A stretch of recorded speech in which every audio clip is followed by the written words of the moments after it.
মোবাইলের অ্যালার্মটা রোজই বাজে 6:45। আসলে 6টায় ওঠার জন্য 15 মিনিট আগেই টাইম সেট করে রাখতাম। মাঝে মাঝে ওর সময়ানুবর্তিতা দেখে বিরক্ত লাগে, সহজে ঘুম ভাঙতে চায় না, কিন্তু উঠতে যে হবেই। টিউশন 6:30টায়। আমার এই গল্প চাকরি পাওয়ার আগে। ডিগ্রির বোঝা নিয়ে উদ্ভ্রান্ত এক বেকার। বেকারত্বের জ্বালা যখন একাকিত্বকে ছাপিয়ে গেল, তখন কিছু অর্থ ও ব্যস্ততা খুবই প্রয়োজন মনে হলো। মা বা বাবার কাছ থেকে টাকা চাইতে খুবই লজ্জাবোধ হতো। এমনটা নয় যে চাইলে দিত না, কিন্তু তাও কোথাও যেন অস্বস্তি হতো। অগত্যা শরণাপন্ন এই টিউশন।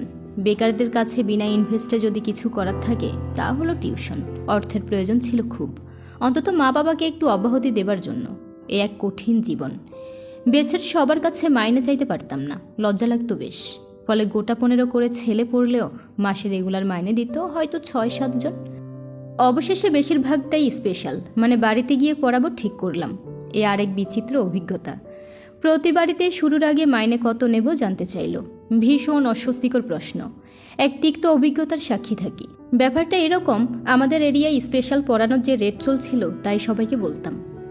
একটি বাড়িতে যার বাবা একটা প্রাইভেট ফার্মে যত সামান্য মাইনেতে চাকরি করে, আমাকে যখন মাইনের কথা জিজ্ঞেস করলো, তখন বাজারের রেটটাই বলি। ওরা কোনো প্রতিবাদ না করে হাসি মুখে বলল, ঠিক আছে। অন্য একটি বাড়ি, যে বাড়ির ছেলেটির মা বাবা দুজনেই সরকারি চাকরি করে, তাদেরকে বাজারের রেটটাই বললাম। ছেলেটির মা বলল, পাশের বাড়ির পিকাইকে ওই হাই স্কুলের স্যারটা পড়াতে আসে, সেও এই মাইনে নেয়, তুমি 100 টাকা কম নাও তাহলে। বুকে ব্যথার মুখে হাসি রেখে বললাম, ঠিক আছে আপু, অসুবিধা নেই। সাইকেলটা নিয়ে বাড়ি আসতে আসতে বেশ কয়েকবার ভাবলাম, ওরা চাকরি করে বলে কি ওদের বেশি দাম? যাই হোক, শুরু হলো আরেক নতুন জীবন। এই বাড়ি থেকে ওই বাড়ি, আর ওই বাড়ি থেকে সেই বাড়ি। সেই সকাল 6টা থেকে সারা মাস অপেক্ষা করে থাকা, শালা কবে মাসটা শেষ হবে। শেষও হলো। মাইনের টাকাটা আপু হাতে দিয়ে বলল, ওকে পরের বছর ইংলিশ মিডিয়ামে দেবো ভাবছি, ইংরেজিটা একটু ভালো করে করাবেন। গদগদ হয়ে বললাম, ঠিক আছে আপু। মনে মনে ভাবলাম, সব দায়িত্ব বুঝি আমারই। আবার কোথাও, মাস্টার ছেলেটা বাড়িতে একদম পড়ছে না, একটু দেখবেন তো। আচ্ছা ঠিক আছে। এইটুকু বুঝলাম, সামান্য মাইনের বিনিময়ে মনে হয় আমার মাথাটা কিনে নিয়েছে। সারা বছর পড়ানো সত্ত্বেও ছাত্রছাত্রীর মা বাবারা ভাবে যেন পরীক্ষার হলেও যদি আমাকে ছেলের পাশে বসাতে পারত, তাহলে বোধহয় পুরো মাইনেটা উসুল হতো। মাস্টার কাল পরীক্ষা, তোমার ডেট নেই জানি, যদি সকালের দিকে এসে একবার একটু দেখিয়ে দিয়ে যাও। আবারও মুখে হাসি এনে অনেক ভেবেচিন্তে বললাম, ঠিক আছে আসবো আপু, যতই হোক মাইনে দেয় তো, সব দায় টিউশন মাস্টারের। মাস্টার যদি একদিন 10 মিনিট আগে চলে যায়, তাহলে ঘড়ির দিকে একবার তাকিয়ে নেয়। সারাদিন বাড়িতে টিভি, খেলা, আড্ডা দিয়ে ঘন্টার পর ঘন্টা কাটিয়ে দিচ্ছে, সেগুলো দেখার সময় মা বাবার থাকে না। মাস্টার 10 মিনিট আগে চলে গেলে চক্ষু ছানা বড়া। আমাদেরকে মাইনে দেয়, আমাদের সুবিধা অসুবিধা থাকতে পারে না, আমাদের কোনো দরকার থাকতে পারে না, আমাদের শখ আহ্লাদ থাকতে পারে না, আমাদের কোনো ব্যক্তিগত জীবন থাকতে পারে না। আমাদেরকে মাইনে দেয়, আমরা ওদেরকে না গোলাম। একদিন কামাই করলে বলে, মাস্টার ছেলেটা অনেকক্ষণ বসেছিল, আপনি না আসাতে আমাদের সাথে সারা সন্ধে সিরিয়াল দেখলো জানেন। উত্তর দিতে পারিনি কিছু, তবে বুকের ভেতরটা ব্যথা অনুভব করছিলাম। দায়বদ্ধতা শুধু আমার, ওদের নয়। আমাকে মাইনে দেয়, আমি ওদের গোলাম। এ এক বেকারের প্রতি সমাজের প্রবঞ্চনা। ব্যাচের পরিবর্তে স্পেশাল পড়ানোর তফাৎ বুঝেছি।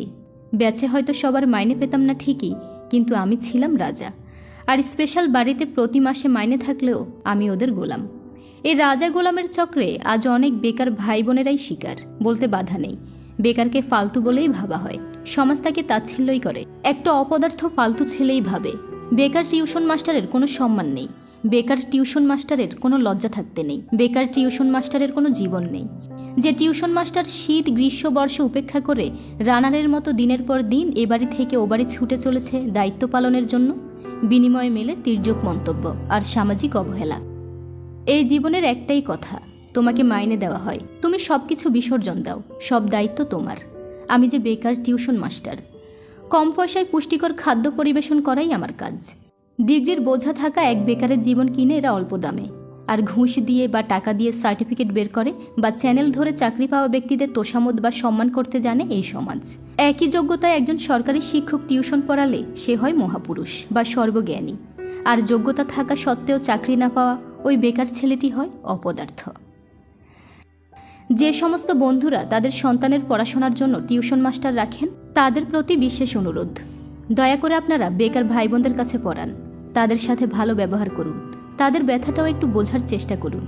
মনে রাখবেন তারাও মানুষ। একবার